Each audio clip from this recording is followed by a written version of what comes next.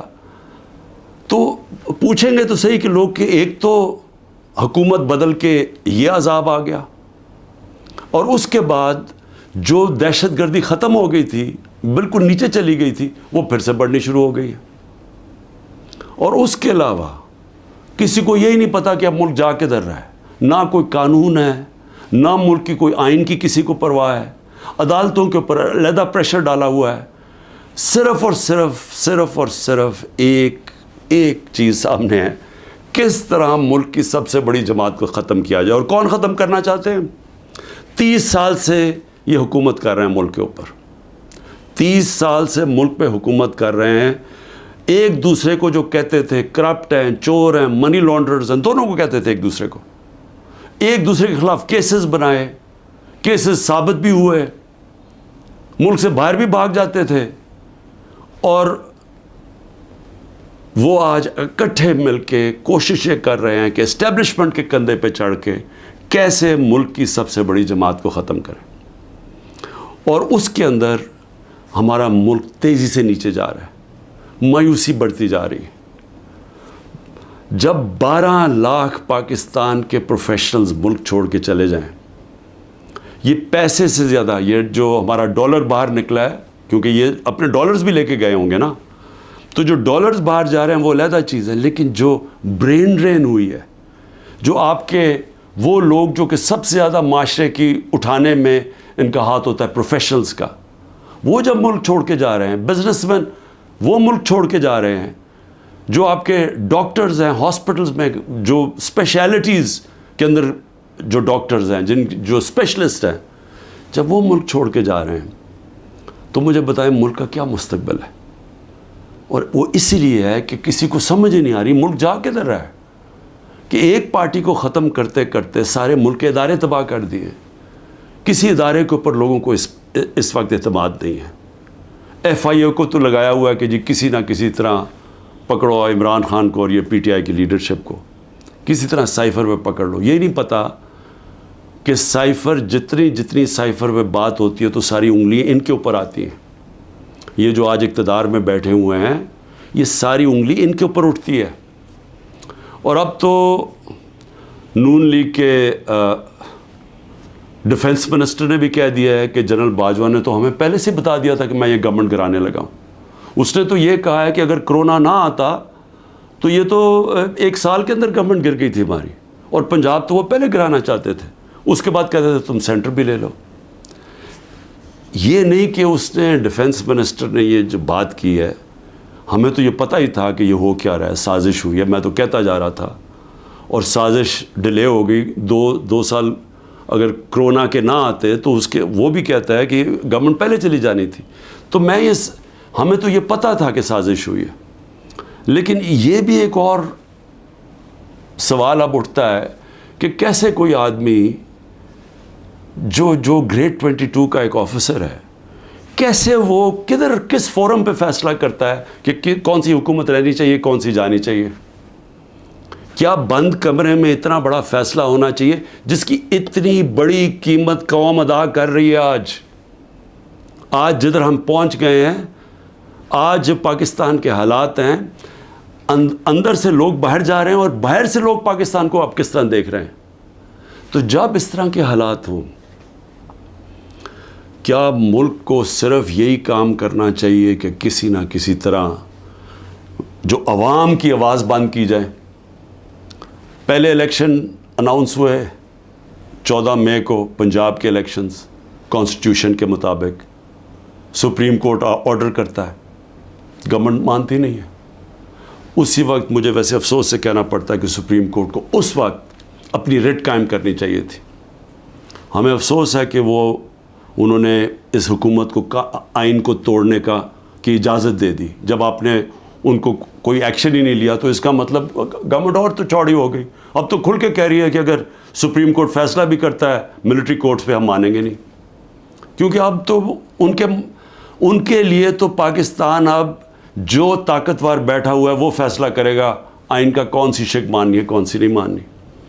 تو میں صرف اس کا یہ آگے بڑھنے سے پہلے یہ جو جنرل باجوہ کی باتیں آپ سامنے آ رہی ہیں، کئی ایسی باتیں ہیں جو میں اس لیے نہیں کرتا، میں اپنے اداروں کو نقصان نہیں پہنچانا چاہتا، لیکن جو یہ جس طرح انہوں نے ایک سازش کر کے گورنمنٹ گرائی اور کیسے وہ ملے ہوئے تھے دوسروں کے ساتھ، یہ جو پی ڈی ایم کے لوگوں کے ساتھ کیسے ان کے رابطے تھے، اور کیسے انہوں نے جو سب سے بڑا ظلم کیا کہ احتساب کا عمل ختم کیا.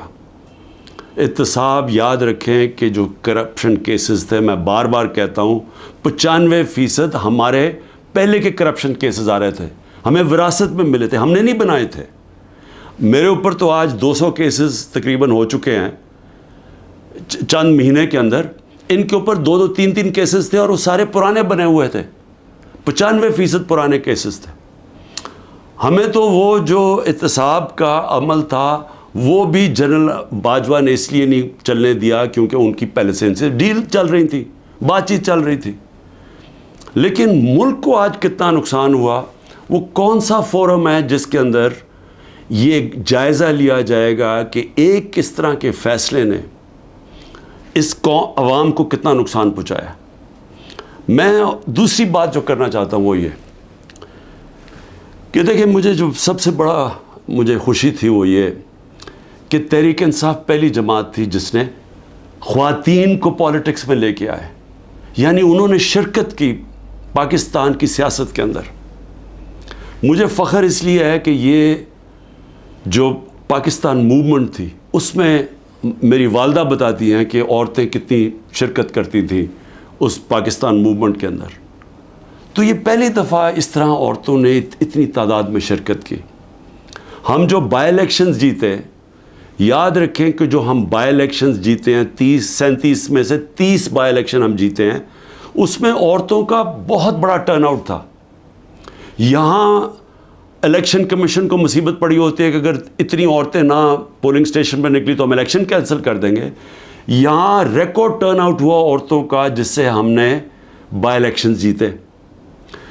لیکن جو اس حکومت نے کیا ہے عورتوں کے ساتھ جو کیا ہے، پہلے تو یہ چھوڑے نا کہ ہمارا دین کیا کہتا ہے کہ کیسے کیا رویہ ہمارا ہونا چاہیے اسلام میں عورتوں کے ساتھ. اس کے بعد ہمارا جو کلچر ہے، میں بار بار لوگوں کو بتاتا ہوں کہ میں جب پہلی دفعہ باہر گیا پاکستان سے تو میں حیران ہو گیا. اس طرح کی عورتوں کی عزت باہر نہیں ہے، مغربی معاشرے میں نہیں ہے جو کہ ہمارے معاشروں میں ہے. اور جس طرح عورتوں کو سڑکوں پہ گھسیٹا، جس طرح ان کو جیلوں میں ڈالا، جس طرح ابھی تک جس طرح عورتوں کو جیلوں میں رکھا ہوا ہے، اور میں یعنی حیران ہوں کہ کیا ڈاکٹر یاسمین کسی یہ بلڈنگ جلانے میں تھی ملوث؟ کیا عالیہ حمزہ تھی؟ کیا طیبہ تھی؟ کیا صنم تھی؟ کیا ختیجہ؟ انہوں نے کوئی بلڈنگ جلائی ہے؟ ان کو اتنی بڑی سزا کہ 80 دن سے یہ جیلوں میں ہیں. اور بھی عورتیں ہیں، کوئی جیو فینسنگ میں کوئی عورت مل گئی اس کو پکڑی جیلوں میں ڈال دیا، اور ان کے بچے ہیں اور اس کے باوجود ان کو جیلوں میں رکھا ہوا. یہ کون سے معاشرے میں ہوتا ہے؟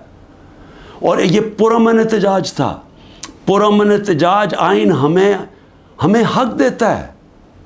یہ پاکستان کا قانون نہیں توڑا تھا کسی نے. جو لوگوں نے جا کے کور کمانڈر ہاؤس جلایا تھا اس کے اوپر پوری تفتیش ہونی چاہیے اور سزا ملنی چاہیے، لیکن ان کو بھی تفتیش کریں. وہاں کوئی CCTV کیمرہ لگے تھے، سیف سٹی کے کیمراز تھے، پتہ تو چلے کہ کیا ہوا ہے.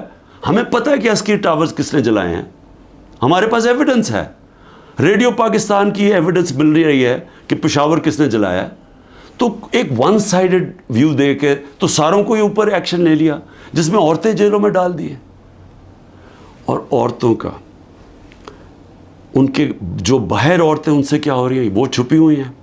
ہماری جو تنظیم کی عورتیں تھیں ان کے گھروں کے اوپر اٹیکس، کئیوں کے خامد کو پکڑ کے لے گئے، کئیوں کی بزنسز بند کر دی، جو خامدوں کی ہسبینڈز کی بزنس بند کر دی. یعنی وہ اتنی مشکلوں میں ان کو ڈال دیا. اور کئی تو چھوڑ کے چلے گئے پالیٹکس. انہوں نے کہا جی ہم نہیں کر سکتے یہ کون کر سکتا ہے یہ مجھے بتائیں؟ جن عورتوں کے بچے ہوں، جن عورتوں کے خامد ہوں، بھائی ہوں، باپ ہوں، وہ جب دیکھیں گے کہ یہ ہو رہا ہے عورتوں کے ساتھ، کون اجازت دے گا اپنی عورتوں کو پولیٹکس میں آنے کے لیے؟ اور اس سے بڑا ظلم کیا ہو سکتا ہے کہ 50% آپ کی آبادی آپ ان کو پولیٹکس سے باہر نکال دیں، جبکہ وہ شرکت کرنا شروع کر دی تھی۔ ایک سیاسی شعور پیدا ہو گیا تھا جس میں عورتیں کیا، بچے، نوجوان، بوڑھے، لیکن جو عورتوں کی شرکت تھی، مجھے ایسے لگتا ہے کہ یہ پلان کے تحت، یہ پلان کر کے عورتوں کو سیاست سے باہر کیا جا رہا ہے۔ جس طرح انہوں نے اوورسیز پاکستانیز کی ووٹنگ کینسل کروائی، ہم نے جو ان کو ووٹنگ رائٹس دلوائے تھے، ہم نے ان کے پوری سسٹم کے کیسے انہوں نے شرکت کرنی ہے پاکستان کی الیکشن ڈے کے اوپر، پاکستان کے الیکشنز میں ووٹ ڈال کے، وہ انہوں نے ختم کروایا اوورسیز پاکستانیز کو، جن کے پیسے پہ ملک چلتا ہے۔ وہ اوورسیز پاکستانی اگر وہ اپنی ریمیٹنسز روک دیں، آدھا بھی پیسہ کام کر، پاکستان بینکرپٹ بالکل ہی بیٹھ جائے گا۔ ان کی انہوں نے بند کروا دی، کیونکہ وہ اوورسیز پاکستانی زیادہ تر تحریک انصاف کے تھے، ان کی ووٹنگ رائٹس ختم کروا دی۔ اور اب آ کے عورتیں، جو انہوں نے نظر آیا ان کو کہ عورتیں نکل رہی ہیں الیکشن میں، ووٹس ڈال رہی ہیں، جو بائی الیکشنز تحریک انصاف جیتی اس میں عورتوں کا بہت بڑا ہاتھ تھا، انہوں نے اب ان عورتوں کے اوپر یہ جان کے سختی اور ظلم کر رہے ہیں تاکہ وہ بھی پالیٹکس سے باہر ہو جائیں۔ اور میں پھر سے کہتا ہوں، اس سے بڑا معاشرے پہ کیا ظلم کر سکتے ہیں آپ، کہ صرف اور صرف یہ چوروں کا ٹولہ اوپر ملوث کرنے کے لیے یہ سارے حربے استعمال کیے جا رہے ہیں، یہ ظلم کیا جا رہا ہے اس ملک کے ساتھ۔ اور میں، کیونکہ عاشورہ بھی ختم ہوا ہے، میں صرف اپنی قوم سے ایک بات کہنا چاہتا ہوں۔ دیکھیں، ہم نے حضرت امام حسین کی شہادت سے کیا سیکھا ہے؟ ہم نے سب سے پہلے یہ چیز سیکھی کہ جو لا الہ الا اللہ، جس کو ایمان دے دیتا ہے، اور جس کو علامہ اقبال کہتے ہیں عشق، اور میں نے ایک علامہ اقبال کا فارسی میں نے ٹویٹ بھی کیا ہے، اور میں نے اس کو اپنی انسٹاگرام اور سارے فورمز پہ کہا ہے کہ وہ فارسی کہہ، لیکن اس میں انگریزی میں بھی اور اردو میں بھی پورا اس کا ترجمہ ہے۔ تو علامہ اقبال ان کی شہادت کو کیسے دیکھتے ہیں؟ اتنی خوبصورتی سے انہوں نے بتایا ہوا ہے کہ لا الہ الا اللہ کا مطلب آزادی، اور آزادی خوف سے بھی، آزادی اپنی میں سے بھی، اور وہ آتی ہے عشق اللہ سے عشق کرنے سے۔ اور وہ ہے جب لا الہ الا اللہ، جب آپ اپنے ذہن میں دعویٰ کر دیتے ہیں، پھر آپ کسی کے سامنے نہیں جھکتے۔ تو جب پتہ تھا کہ وہ پوری کی پوری فوج سامنے کھڑی ہے، پیچھے نہیں ہٹے، جھکے نہیں۔ اور جو ان کی شہادت تھی، جس طرح علامہ اقبال کہتے ہیں کہ صدیوں تک مسلمان جب کھڑا ہوتا تھا ظلم کے خلاف، غلامی کے خلاف، تو وہ لا الہ الا اللہ اور امام حسین، حضرت امام حسین کی جو شہادت تھی وہ ہمیشہ یاد رکھتا تھا۔ وہ جو پتہ ہوتے ہوئے ایک انسان کو کہ ہم جیت نہیں سکتے، یعنی کوئی میری موت ہے، میں یہ جو اب کھڑا ہوں اسٹینڈ کے اوپر تو میں زندہ نہیں رہوں گا، اس کے باوجود وہ عشق کتنا ہوتا ہے اوپر والے کے ساتھ کہ وہ کہتا ہے کہ میں یہ کوئی نہ سمجھے کہ میں خوف کے بت کی وجہ سے کسی کے سامنے جھک گیا ہوں۔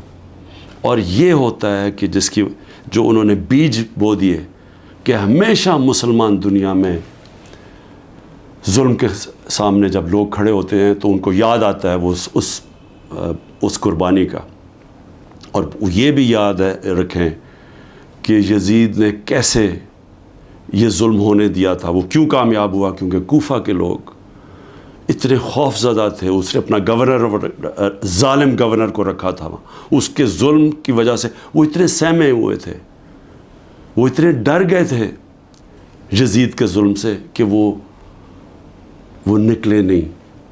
انہوں نے اتنا بڑا ثانیہ اسلام کی تاریخ میں ہونے دیا، اور وہ ساری زندگی پچھتاتے رہے۔ تو آج میرے پاکستانیوں یہ یاد رکھیں، یہ جو ظلم کیا جا رہا ہے، آپ کے اوپر خوف ڈالا جا رہا ہے کہ یہ جی وہ جیل میں پکڑ لیں گے، وہ گھر توڑ دیں گے، وہ یہ کر دیں گے، وہ مار دیں گے، وہ وہ ویگو ڈالا آ جائے گا.